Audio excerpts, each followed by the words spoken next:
modifié le programme initialement prévu, puisque nous allons d'abord rendre hommage à Guy Carcassonne.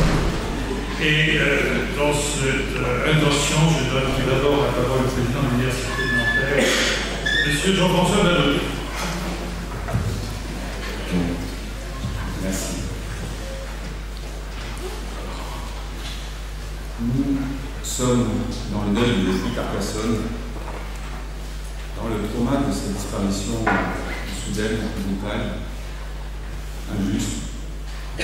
Nous, c'est-à-dire l'université, mais aussi, et plus particulièrement, bien sûr, les faire de droit et de sciences politiques, c'est-à-dire vous, ses étudiants, ses collègues, ses amis qui le côtoyaient, qui bénéficiaient de sa présence, de son savoir, de son esprit. Je me garderai bien de me livrer un panégyrique de l'homme et du conseiller politique. S'agissant de l'homme, je ne le connaissais pas suffisamment pour m'y autoriser. S'agissant du constitutionnaliste, conseiller politique éminent, les éloges qui ont été faits de lui, partant de voix et d'autorité depuis son décès, nous ont rappelé, s'il en était besoin, le rôle majeur qu'a joué Guy Carcassonne dans l'histoire politique de la Ve République depuis les années 90, plus spécialement. Les personnalités présentes lors de ces obsèques disent mieux que tout, je pense, qu'il était de fait une personnalité politique très respectée et d'un genre rare. Dans l'ombre des plus grands, Michel Rocard pas seulement, ayant eu une influence déterminante sur des choix politiques majeurs, des choix concernant l'exercice de l'équilibre du pouvoir. Mais c'était aussi de très nombreux amis qui étaient présents lors de ces obsèques et qui montraient, je pense, à quel point Guy Carcassonne était sans doute un type bien, et même plus que cela, un type très doux. De l'universitaire, je ne dirais que quelques mots.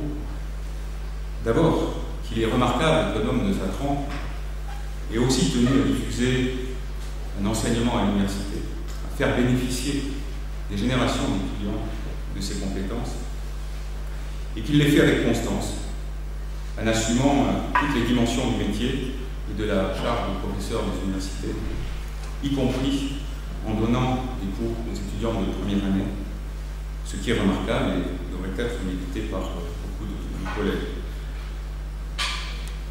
Il est aussi remarquable qu'avec son aura, il ait fait le choix définitif de Nanterre. Il fait partie de ces grands universitaires qui ont voulu signifier que Nanterre était une grande université qui ne le cédait en rien aux Sorbonne.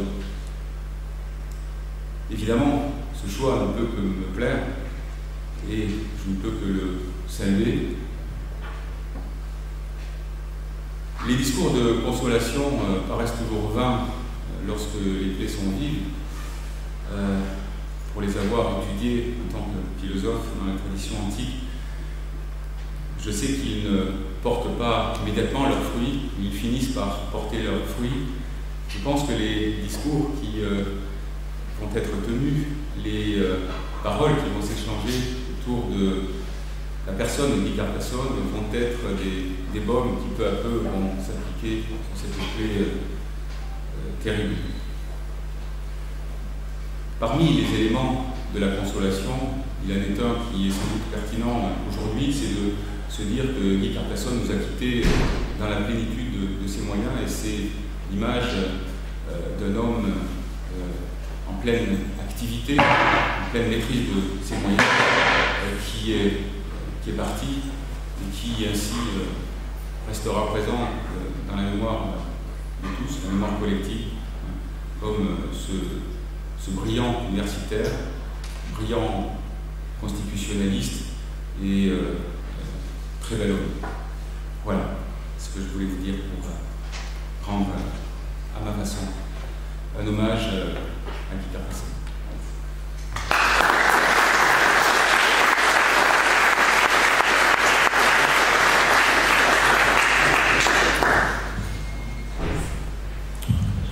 Monsieur le Président, chers collègues, mesdames, messieurs, Depuis un certain lundi matin, 27 mai, nous étions d'ailleurs ensemble en réunion de directeurs de composantes.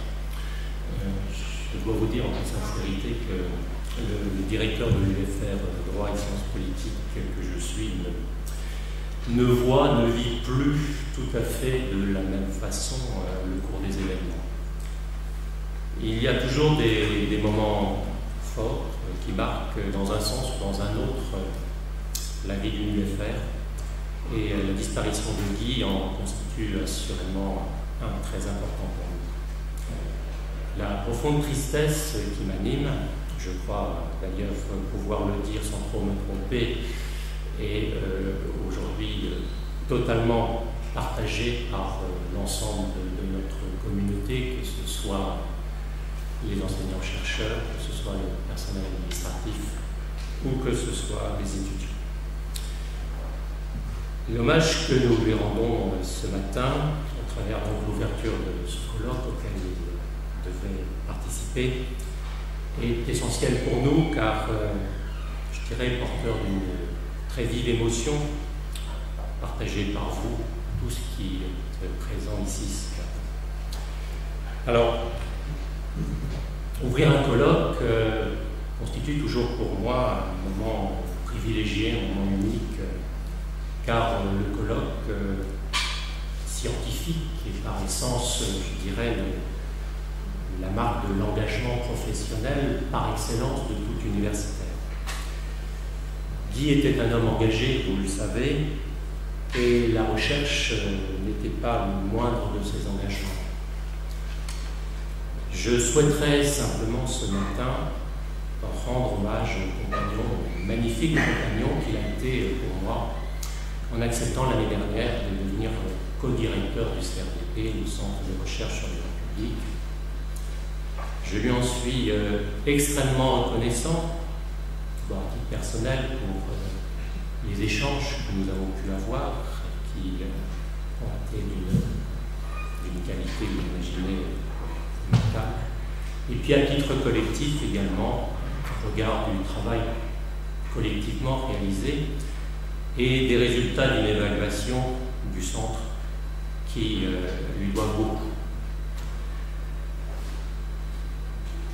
Je lui en suis surtout infiniment reconnaissant pour nos jeunes collègues, nos doctorants, qui ont eu l'immense privilège, la chance inouïe, et je crois le plaisir incomparable, de côtoyer un très grand universitaire qui, avec d'autres, a fait la fac de droit de Montpellier et qui l'incarnera très longtemps encore. Je vous remercie.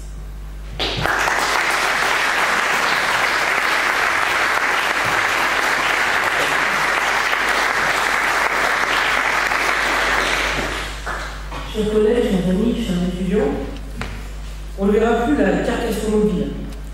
Grâce aux dérobeurs temporaires aux motocyclettes, disait Guy, Nanterre était toujours à la page des dernières sorties en 2 roues et derniers autres modèles de scooter. Et avec Guy, nous en avons vu de toutes les couleurs. Chez Guy, on ne relèvera jamais assez son attachement à l'université de Nanterre, dont il a animé et égayé les couloirs et les amphithéâtres. Étudiant à Nanterre, assistant à Nanterre, professeur à Nanterre.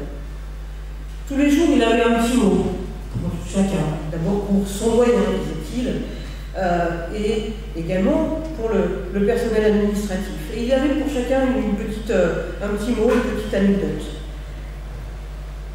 Ici, à nous faire tous envier des appariteurs jusqu'au 5e étage de ces voyages express au Camp Péou à Barcelone, là, se désoler de la défaite de l'équipe de France de rugby contre l'Italie. Au football, disait-il, c'est décevant, au rugby, c'est humiliant. Le rugby marquait souvent son langage fleuri et ses bons mots. Autant on délibérait encore par liste alphabétique, par listing, il avait son mot préféré, son entame préféré, c'était « Ad la Légion à l'ouverture ». Ces blagues n'étaient d'ailleurs pas toujours du meilleur goût. L'une a failli lui coûter un lynchage par les plus féministes d'entre nous, le jour d'une délibération que nous mentionnons très bien pour une jeune fille d'un excellent niveau. Un chargé de TV avait dit Et en plus, elle est sympa, et Guy, avec son sens inhabituel verticide, disait « J'espère au moins qu'elle est moche ». Il s'agissait bien là d'un bon mot, le pur plaisir du mauvais goût, parce qu'il ne résistait pas, il était toujours fier de dire que les étudiants et les étudiantes à Nanterre étaient intelligents et beaux, et que pour lui ce n'était pas le moindre des tracas, parce que le goût de la beauté conjuguée à sa fidélité sans faille était toujours pour lui un déchirement. Son attachement à Nanterre, Guy le manifestait jusque dans les sujets d'examen. Et sans doute que le plus remarquable, le plus beau, restera celui donné en l'année 2010-2011 en liberté, en droit des libertés. Commentez cette phrase, ce slogan de mai 68, « Il est interdit d'interdire ». Cela dit, Guy préférait les étudiants dans les amphithéâtres que dans la rue. Il était un farouche opposant des blocages et aux grèves étudiantes, et sur ce point, Guy était ludiste. La grève à l'université, plus qu'une faute, c'était un crime, disait-il. Son attachement à Nanterre, il l'a aussi prouvé auprès de tous ceux qui, d'entre nous, se sont frottés à l'épreuve de l'agrégation.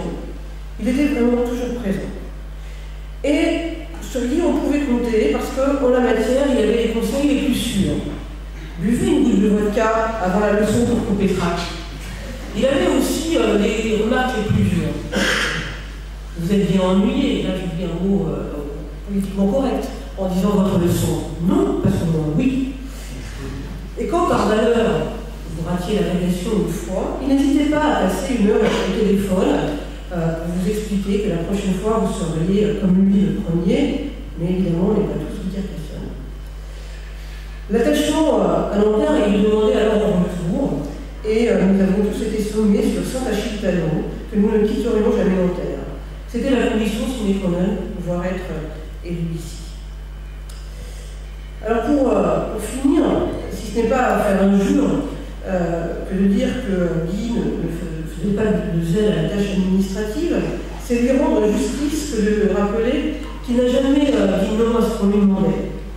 Il était d'une fiabilité sans faille et d'un professionnalisme à toute épreuve. Donc l'organisation de ce colloque, qui lui est donc à regret dédié, il y avait un message subliminal de la part des organisateurs. Le tour de force avait été réussi de réunir quatre de ceux qui ont été les piliers de notre faculté, d'un inaltérable soutien à tous ceux qui, étudiants ici, sont désormais les enseignants. Et je citerai donc juste mon prénom, Michel, Daniel, Antoine et Guy.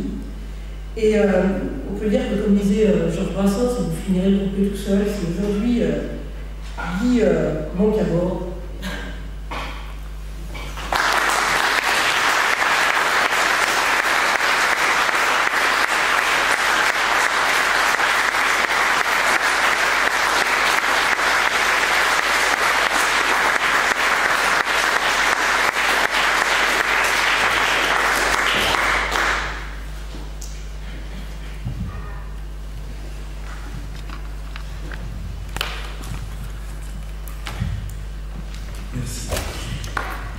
Pour clore cet hommage, il nous a semblé que la minute de silence traditionnelle était un rituel un peu désuet et qui ne correspondait pas à la personnalité que nous honorons, que nous regrettons. Donc nous vous proposons de remplacer la minute de silence par une minute d'applaudissement.